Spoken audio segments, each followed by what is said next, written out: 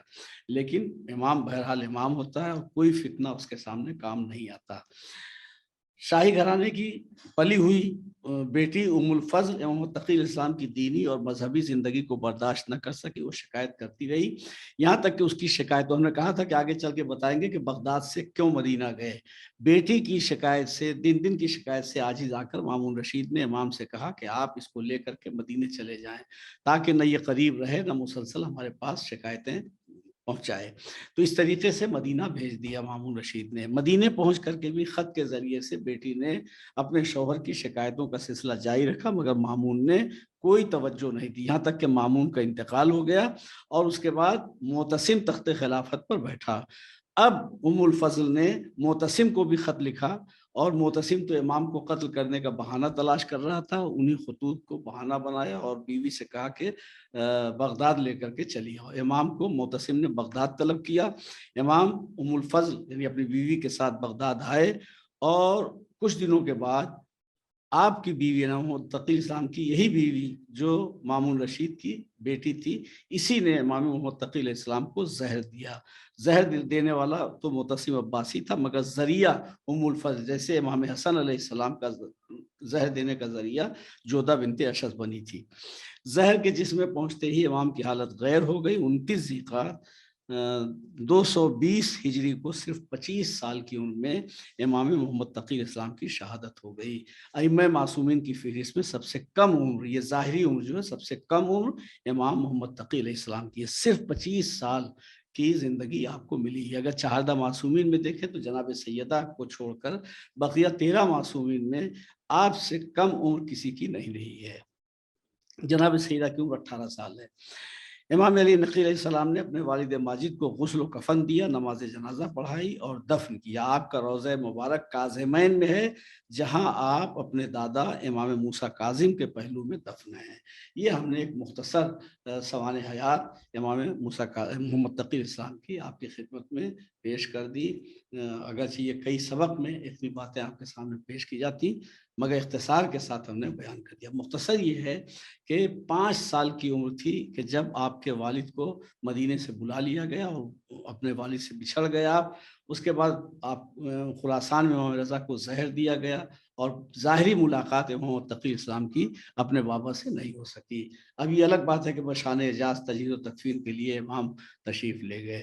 اس کے بعد امام تقی اسلام کے ساتھ مامون رشید نے اپنی بیٹی ام فضل کی شادی کر دی۔ ام فضل امام کی دیدار زندگی کو برداشت نہ کر سکی، ظاہر ہے کہ شاہی محل میں پلی ہوئی تھی، سادگی کے ساتھ زندگی کیسے بسر کرتی، باپ سے شکایتیں کرتی رہی، لیکن باپ نے کوئی توجہ نہیں دی، اور اس نے بغداد سے پھر مدینے بھیج دیا بیٹی اور داماد کو۔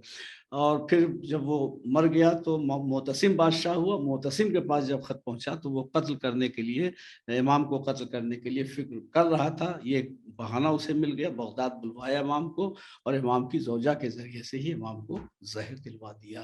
کاظمین میں آپ دفن ہیں امام موسیٰ کاظم علیہ السلام کے پہلو میں۔ چلیے، خدا حافظ، فی امان اللہ۔